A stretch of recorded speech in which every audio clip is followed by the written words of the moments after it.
Hello everybody, my name is Jeremy and welcome to Homesteading Roots. Today we're going to be firing up our still here and we're going to start making some hydrosols. So come along and enjoy. So if you're new to hydrosols, as we are, I'd like to take a short time here and just go over how this actually works. So here we have what's called our pot. Here is our cap. This pipe here is called the gooseneck, and this here is our coil. So today we went to our local farmer's market and we got some apples and some cinnamon. What we did with the apples is we cored them, we peeled them, and we sliced them and put everything into the pot. We threw in the cinnamon sticks and then we filled to wherever our contents was. We filled this with spring water, just enough to cover maybe an inch or so above that. So what we'll do is we will light this burner. We'll keep it on a low temperature because our ideal temperature is about 200 degrees Fahrenheit. So once this starts to boil a little bit, starts to make steam, the steam travels up the cap, through the gooseneck, and it comes down here into the coil where that steam is turned back into a liquid. So what happens is we have a little pump in here. It's pumping the cold water in this cooler up into the reservoir. And once this starts to heat up, you can see right here is where the outflow goes. Now that outflow is going to be semi-warm water. So what happens is the hot water rises, stays on top, and it comes down this tube back into the cooler to recycle, to cool down before it gets back to our pump, and it just keeps this reservoir cool. Now we do have some ice on hand just in case that our pump can't keep up, that we'll put directly in here to keep that cool. This is going to be our third time making hydrosols, and by trial and error, I tried something new this time. What I did was, since we're here in Florida, and our tap water, basically our hose water, comes out about anywhere from 68 to about 70 degrees, I went to our local grocery store that has dry ice, and I bought a pound of dry ice. I put it in here with the hose water just to cool that down before I put the jugs of ice in there. So once the steam is converted back into a liquid, it comes down here into this little vase, and then from here this will fill up, and what will happen is it'll fill up and we'll release the liquid inside here, and it'll travel down here to this jar. Now if we were running something like, let's say, lemons and limes, where you can get essential oils from that, we wouldn't drain this all the way. We would drain it down to about here, let it fill up, let it drain down, and just repeat that process until we were finished. What will happen is the oil will separate from the hydrosol. The oil will stay on top and the hydrosol will sink. We did last time when we did the lemon and lime, we got some true essential oils, but it was very minute.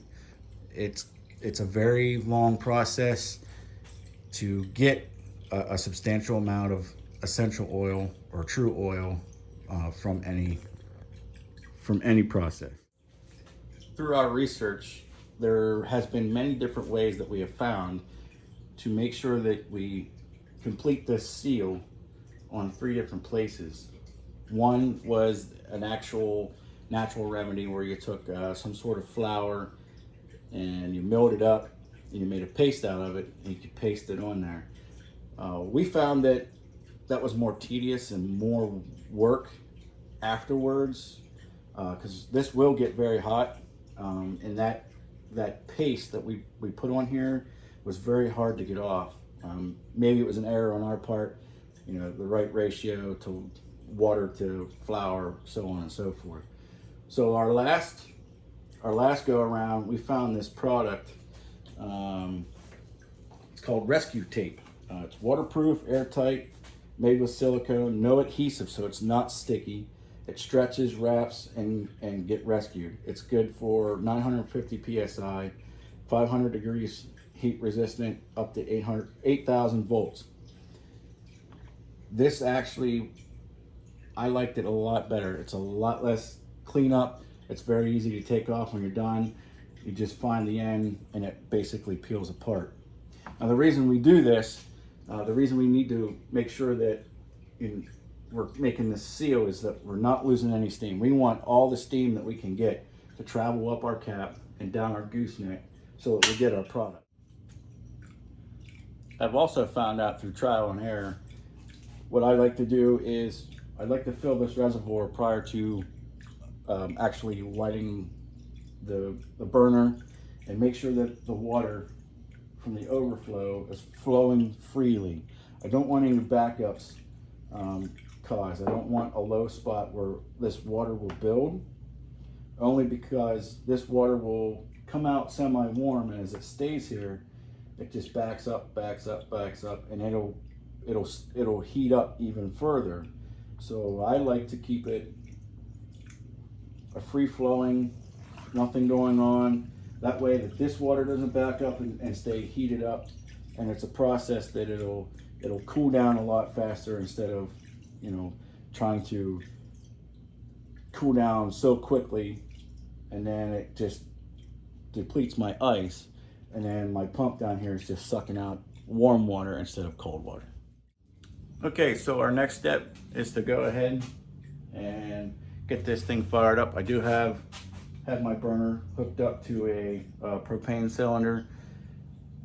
We ran this, like I said, this will be our third run, and with a 25 pounder, it's barely put any mark on it. It's a low and slow process, just like, you know, smoking meat. It's a low and slow. One of the things you do want to have is time. You just can't set and forget this and walk away from it for a long period of time. You are involving fire. You do need to keep monitoring your temperature, as well as the temperature of your ice. If your ice, your water. If your water gets too warm, you're not gonna condense anything back into a liquid. It's just going to be steam, and it's not. You're defeating the purpose. So yeah, let's go ahead and get this thing fired up.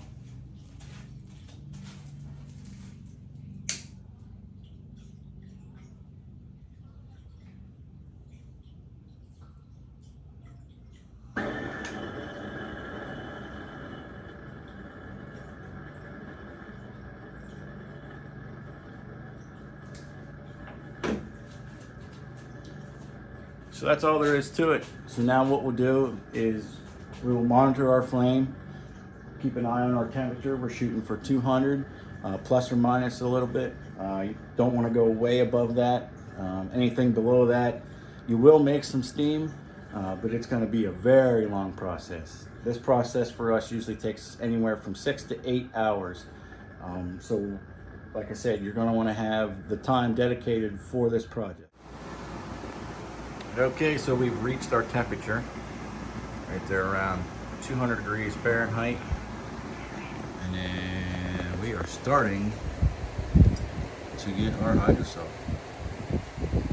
So like I stated before, we'll let this fill up, and we're probably going to just let it all drain, because I don't think we're going to get any true essential oil. But if we were running a batch that we could get some essential oil off of, we'd let this fill up, drain it down to about here, and then just not let this run dry, because what will happen is the essential oil will separate, it'll stay on top, and the hydrosol will stay down below. We're holding our temperature, that's good. Our water temperature is still very, very chilly, which is awesome. We're about 3 hours in, And this is what we got here so far. I left this fill up so I could demonstrate if we were going to get some essential oils off of this. What we would do is we would drain this. We'd turn this knob here. And as you can see, it's coming down into our jar there. We let this empty down, and then we would stop it just short of emptying. And the way you would tell is if we had essential oils is this top here would have a different color to it. So we would stop it right about there, let it fill up again, and then just keep draining it down, but not drain everything out. We'd keep this top here. So like I said, it's time consuming. It's not a set and forget it type deal. You want to check up on it often. And yeah, if you could smell this stuff, it's gonna make awesome stuff. We did apple and cinnamon. We're probably just gonna make room sprays, and you could take this stuff here that's in the jar, and you could put that straight in a diffuser. But there is some traces of essential oils in it, just not enough to collect here to separate. But yes, it definitely smells. It puts you in the mood for the holiday spirit as well. But it smells delicious.